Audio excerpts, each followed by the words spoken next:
அனைவருக்கும் வணக்கம். நான் சம்பத். இன்றைக்கி நம்ம என்ன பார்க்க போகிறோம்னா காளான் சுக்கா பார்க்க போகிறோம். என்னோட மனைவிக்கு வந்து உடல்நிலை சரியில்லாதனால இன்றைக்கி அவங்களால வர முடியாது. அதனால் நானே பண்ணி காட்ட போகிறேன். இப்போ பார்த்திங்கன்னா காளான் வந்து இந்த மாதிரி தான் இருக்கும். அதில் மண்ணாக இருக்கும். அதை எப்படி சுத்தம் பண்ணுறதுன்னு சொல்லித்தரேன். நிறைய பேருக்கு தெரியறதில்ல. இந்த காம்பு இருக்குது பார்த்திங்களா, இந்த காம்பு எப்படி லைட்டாக அசைச்சாலே வந்துடும். அப்படி காம்பை எடுத்து வச்சுட்டு இந்த இப்படி தொலி மாதிரி தான் வரும்.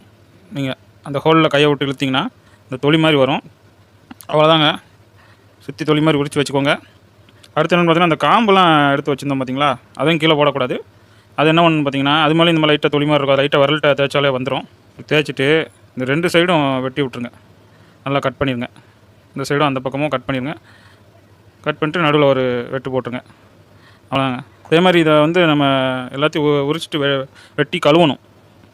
அப்படி கழுவும் போது என்ன ஒன்று பார்த்தீங்கன்னா, 1க்கு 2 தடவை கழிக்குங்க. ஆனால் கழுவுன உடனே எடுத்துருங்க. ரொம்ப நேரம் தண்ணியில் போட்டு வச்சுருக்காதீங்க. தண்ணியெல்லாம் உறிஞ்சி வச்சுக்கிறோம்.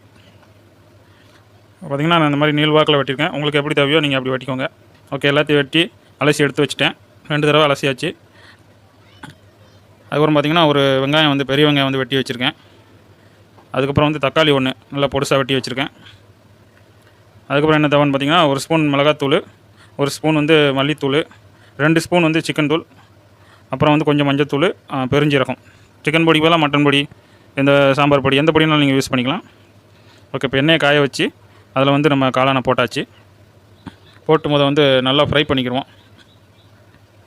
எண்ணெய் வந்து கொஞ்சமாக ஊற்றுங்க. ஏன்னா காளானில் கொஞ்சம் நீர் சத்து இருக்கனால அப்படியே நீர் வந்து உறிஞ்சி வெளியே வரும். ஓகே, பொரிச்சு எடுத்தாச்சு. இப்போ நான் சொன்ன மாதிரி பெருஞ்சீரகம் மஞ்சத்தூள் இருக்குது பார்த்திங்களா, அது அந்த எண்ணெயில் போட்டுக்கோங்க. நீங்கள் அந்த காளான் எடுக்கும்போது அந்த எண்ணெய் மிச்சம் இருக்கும், அதில் போட்டுக்கோங்க. அதுக்கப்புறம் வெங்காயம் போட்டுக்கிறேன். வெங்காயம் போட்டு நல்லா ஒரு பாதி வதங்கட்டும். ஓகே, இப்போ பார்த்திங்கன்னா பாதி வதங்கிருச்சு. அதுக்கப்புறம் நம்ம வெட்டி வச்சுருக்க தக்காளி வந்து இது கூட சேர்த்துக்குருவோம். நான் வந்து கொஞ்சம் ஆயில் வந்து கொஞ்சம் அதிகமாகிடுச்சு. நீங்கள் வந்து கம்மியாக விட்டுக்கோங்க. நான் கம்மியாக தான் ஊற்றிருந்தேன். அந்த காளானில் வந்து இது இருக்கிறனால நீர் இருந்ததுனால கொஞ்சம் அதிகமாக தெரியுது. ஓகே, தக்காளி பாதி வதங்கட்டும். வதங்கினதுக்கப்புறம் அந்த மிளகாத்தூளை போட்டுக்கோங்க. அதுக்கப்புறம் மல்லித்தூள், அதுக்கப்புறம் சிக்கன் பொடி, தேவையான அளவு உப்பு இதெல்லாம் போட்டு நல்லா கிளறி விட்டுக்கோங்க. நான் ஒரு கையில் மொபைலை வச்சுக்கிட்டு ஒரு கையில் தான் பண்ணுறேன். அதனால் கொஞ்சம் வீடியோ ஆடிக்கிட்டே இருக்கும். கொஞ்சம் அட்ஜஸ்ட் பண்ணிக்கோங்க நண்பர்களே. இந்த வீடியோ பிடிச்சிருந்துச்சுன்னா லைக் பண்ணுங்கள், மறக்காமல் சப்ஸ்கிரைப் பண்ணிக்கோங்க நண்பர்களே. ஓகே, எல்லாம் வதங்கினதுக்கப்புறம் இந்த காளான் இருக்குது பார்த்திங்களா, நல்லா பச்சை வாசனைலாம் போனதுக்கப்புறம் இந்த காளானை போட்டுக்கோங்க.